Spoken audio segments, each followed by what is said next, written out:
So hello friends, welcome है आपका हमारे चैनल पर। आज जो हम फिल्म एक्सप्लेन करने जा रहे हैं उसका नाम है Halloween 3 season of the which. ये फिल्म एक साइंस फिक्शन एंथोलॉजी मूवी है, इसलिए इस मूवी की कहानी पिछले किसी भी पार्ट से कनेक्ट नहीं करेगी। तो चलें बिना कुछ ज़्यादा देरी के इस मूवी की एक्सप्लेनेशन को शुरू करते हैं। कहानी शुरू होती है हैलोवीन से ठीक 7 दिन पहले। हम हैरी नाम के एक बूढ़े आदमी को देखते हैं जो किसी से अपनी जान बचाकर भाग रहा था और एक कार उसका पीछा कर रही थी। हैरी एक जंकयार्ड में छुपने की कोशिश करता है, लेकिन उसके ठीक पीछे एक मिस्टीरियस आदमी उसे पकड़ लेता है जिसने एक बिजनेसमैन के जैसे सूट पहना हुआ था। इस मूवी में इन लोगों को कोई नाम नहीं दिया गया, तो हम इन्हें नोबडी बोलेंगे। ये आदमी हैरी को मारने की कोशिश करता है, लेकिन हैरी पास की एक कार का स्टॉपर हटा देता है और कार आकर उस आदमी को कुचल देती है और वो मारा जाता है और हैरी वहां से भाग निकलता है। इसके कुछ देर बाद सीन शिफ्ट होता है एक गैस स्टेशन पर, जहां का अटेंडेंट वॉल्टर टीवी पर एक न्यूज देख रहा था और हमें पता चलता है कि फेमस स्टोन हेज का एक स्टोन या मोनोलिथ चोरी हो गया है। इसके बाद टीवी पर एक एडवर्टीजमेंट आने लगता है। यह ऐड था सिल्वर शैमरॉक कंपनी का, जो कि हैलोवीन मास्क बनाती है, और इस हैलोवीन पर इन्होंने बच्चों के लिए 3 नए मास्क बनाए हैं और ये एडवर्टीजमेंट मूवी में हमें हर जगह देखने को मिलेगा। हैरी भागता हुआ यहाँ आता है और उसके हाथ में भी एक शैमरॉक मास्क था। हैरी बस इतना ही कह पाता है कि दे आर कमिंग और बेहोश हो जाता है। फिर हम देखते हैं मूवी के मेन कैरेक्टर डॉक्टर डैन को। इसका अपनी वाइफ लेंडा से डिवोर्स हो चुका है और वो कभी कभी अपने 2 बच्चों से मिलने उसके घर आता रहता है। वो उन दोनों के लिए हैलोवीन मास्क भी लाया था, लेकिन वो लोग बताते हैं कि उनके पास ऑलरेडी शैमरॉक वाले हैलोवीन मास्क हैं जो उनकी मदर उनके लिए लाई है। डैन को हॉस्पिटल से कॉल आता है और उसे तभी वहां जाना पड़ता है। डैन को हैरी के लिए बुलाया गया था, जिसे वॉल्टर लेकर आया है। हैरी डैन से भी डरावने तरीके से बोलता है कि वो सबको मार देंगे। डैन को लगता है कि ये पागल हो गया है और वो उसे बेहोशी का इंजेक्शन लगा देता है। इसके बाद रात को डैन अपने केबिन में जाकर सो जाता है और एक और आदमी छुपके से कमरे में एंटर करता है और अपनी उंगलियां उसकी आंखों में घुसाकर उसे मार डालता है। इसके बाद ये आदमी यहाँ से जाने लगता है, लेकिन एक नर्स ने उसे देख लिया है और वो बहुत जोर से चिल्लाने लगती है। डैन तभी उस आदमी का पीछा करता है और वो आदमी अपनी कार में जाकर अपने आप पे पेट्रोल छिड़क कर खुद को आग लगा लेता है, जिसकी वजह से उसकी कार भी ब्लास्ट हो जाती है। अब डैन को समझ नहीं आता कि यहाँ पर चल क्या रहा है। अगली सुबह हैरी की बेटी एली को यहाँ बुलाया जाता है उसकी डेड बॉडी की पहचान करने के लिए। कुछ दिनों बाद डैन एक बार में बैठकर शराब पी रहा होता है और एली उसके पास आकर उसको कहती है कि वो उसे हॉस्पिटल में ढूंढ रही थी, लेकिन एक नर्स ने बताया कि वो किसी बार में पीकर पड़ा होगा। एली उससे पूछती है कि उसके फादर की डेथ कैसे हुई और डैन उसे सब कुछ बता देता है। एली उसे कहती है कि वो अपने फादर के कातिलों को पकड़ना चाहती है और शायद जानती है कि इसके पीछे कौन है। वो दोनों हैरी के स्टोर में जाते हैं। हैरी असल में एक टॉय सेल्समैन था। एली बताती है कि उसके फादर कुछ दिनों पहले सिल्वर शैमरॉक से हैलोवीन मास्क का ऑर्डर लेने गए थे और फिर उसी शाम को वो गायब हो गए। इसका मतलब है कि हैरी के मर्डर का शैमरॉक कंपनी से जरूर कुछ लेना देना है। इसके बाद ये दोनों शैमरॉक कंपनी की तरफ निकल जाते हैं। ये कंपनी एक अमीर आदमी मिस्टर कॉकरेन की है और उसकी कंपनी शहर से काफ़ी दूर सेंटा मीरा नाम के एक छोटे से गांव में बनी हुई है और ऑब्वियसली ये लोग डायरेक्ट फैक्ट्री में जाकर पूछताछ नहीं कर सकते और ये लोग सेंटा मीरा जाते हैं और वहाँ के एक होटल में कमरा बुक कर लेते हैं। यहाँ वो दोनों झूठ बोलते हैं कि वो दोनों हस्बैंड वाइफ हैं। डैन चुपके से होटल का रजिस्टर चेक करता है और उसे पता चलता है कि हैरी भी इसी होटल में रुका था। यहाँ उनकी मुलाकात एक और फैमिली से होती है जिसमें बड़ी नाम का आदमी भी शामिल है और वो लोग फैक्ट्री का टूर करने आए हैं और वहाँ एक और लेडी मर्ज जो अपने हैलोवीन मास्क की डिलीवरी लेने आई थी। शाम 6 बजते ही टॉय फैक्ट्री से एक कर्फ्यू की अनाउंसमेंट होती है और यहाँ रहने वाले सभी लोग अपने अपने घरों में चले जाते हैं, लेकिन डैन फिर भी शराब लेने बाहर जाता है।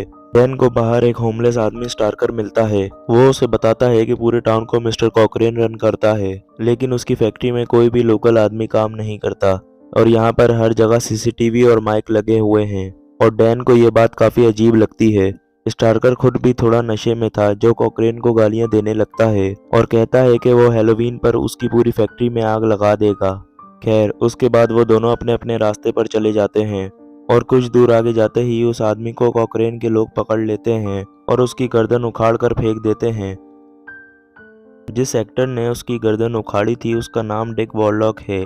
इन्होंने ही दूसरे पार्ट में माइकल का रोल किया था। होटल जाकर डैन अपनी को-वर्कर टेडी को कॉल करता है और उसे पता चलता है कि जिस आदमी ने अपने आप को जलाया था उसका कोई भी बॉडी पार्ट जैसे बोन या तीत नहीं मिले हैं। उसे बस कुछ प्लास्टिक या मशीन पार्ट्स ही मिले हैं और डैन की सभी बातें यहाँ लगे माइक से कॉकरेन तक जा रही थीं।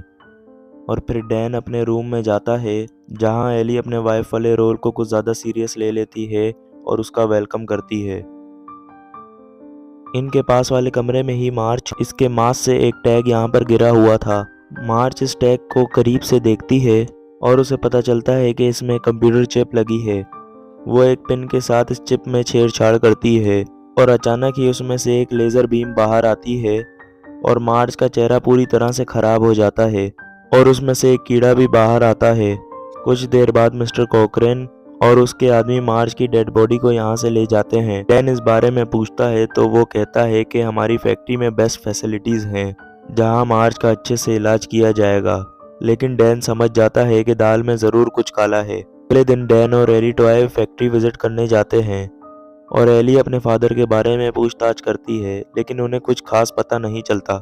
इसी टाइम यहाँ पर बडी और उसकी फैमिली भी आते हैं। बडी ने इस साल सबसे ज्यादा हैलोवीन मास्क बेचे थे और इसीलिए कॉकरेन ने उसे फैक्ट्री का टूर करने के लिए इनवाइट किया होता है। वो कॉकरेन से रिक्वेस्ट करता है कि वो डैन और एली को भी फैक्ट्री का टूर पे आने दे और कॉकरेन मान जाता है। ये लोग देखते हैं कि हैलोवीन मास्क कैसे बनते हैं और कॉकरेन बडी के बेटों को अपने हाथों से एक हैलोवीन मास्क पहनाता है। लेकिन कॉकरेन इन लोगों को मास्क बनने की फाइनल प्रोसेस नहीं दिखाता और ये कहकर टाल देता है कि वो एक सीक्रेट है।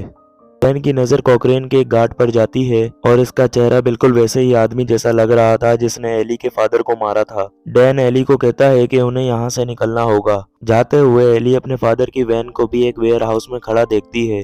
वो उसके पास जाने की कोशिश करती है लेकिन गार्ड उसे रोक देते हैं। अब डैन समझ चुका था कि हैरी ने उस दिन इस फैक्ट्री में जरूर कुछ ऐसा देखा होगा जो उसे नहीं देखना चाहिए था और कॉकरेन ने अपने आदमियों को भेजकर उसे मरवा दिया। अब दोनों इस टाउन से निकलने की तैयारी करने लगते हैं लेकिन डैन होटल के ऑफिस में जाकर पुलिस को कॉल करने लगता है। यहाँ की फोन लाइंस खराब थीं। जब वो वापस अपने रूम में आता है तो एली वहाँ से गायब थी और वो विंडो के बाहर देखता है तो वहाँ पर कॉकरेन के आदमी खड़े थे।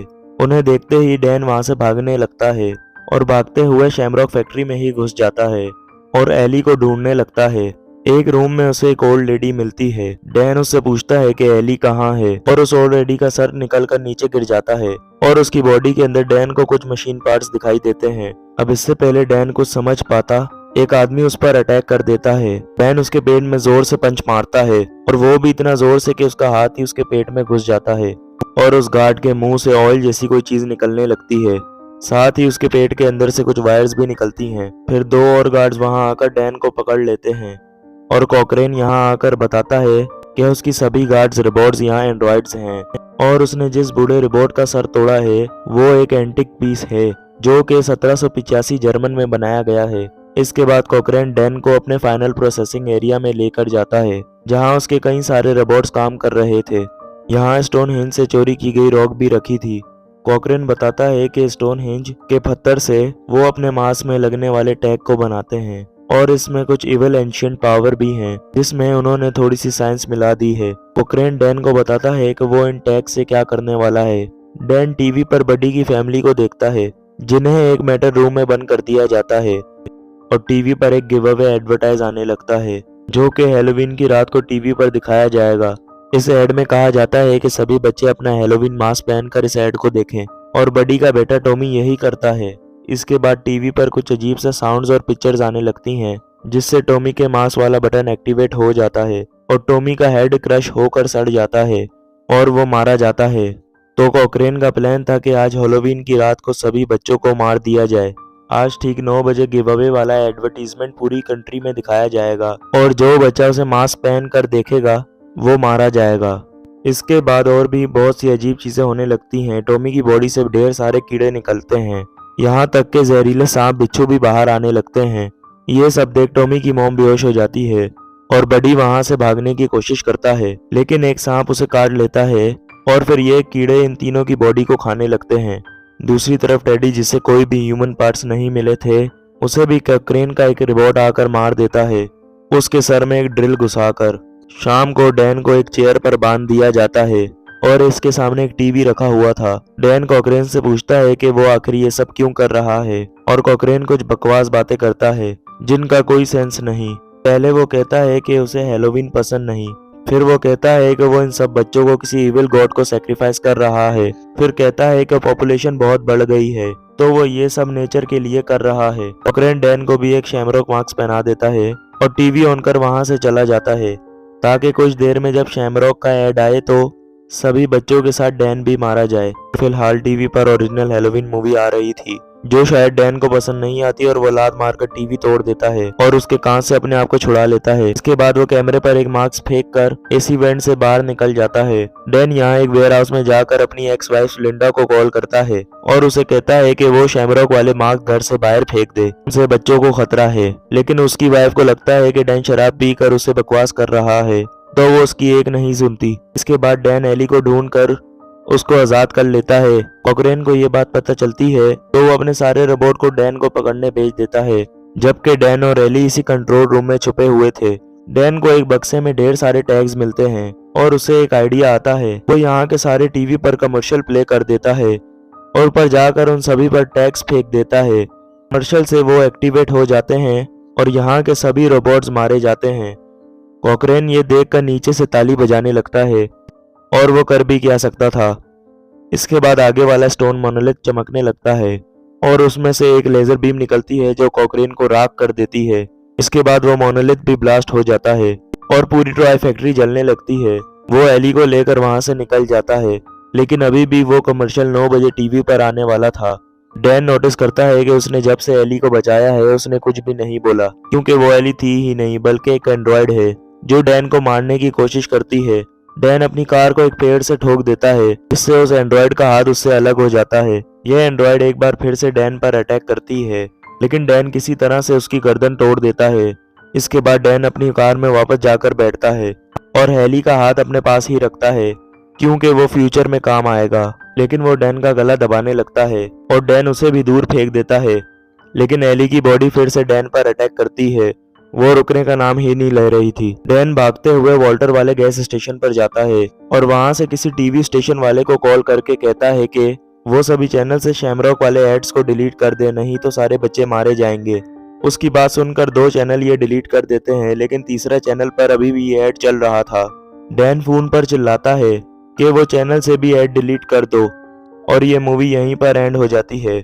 हमें ये नहीं पता चलता कि डैन सभी बच्चों को बचाने में कामयाब हो पाया कि नहीं, यहाँ वो सभी मारे गए।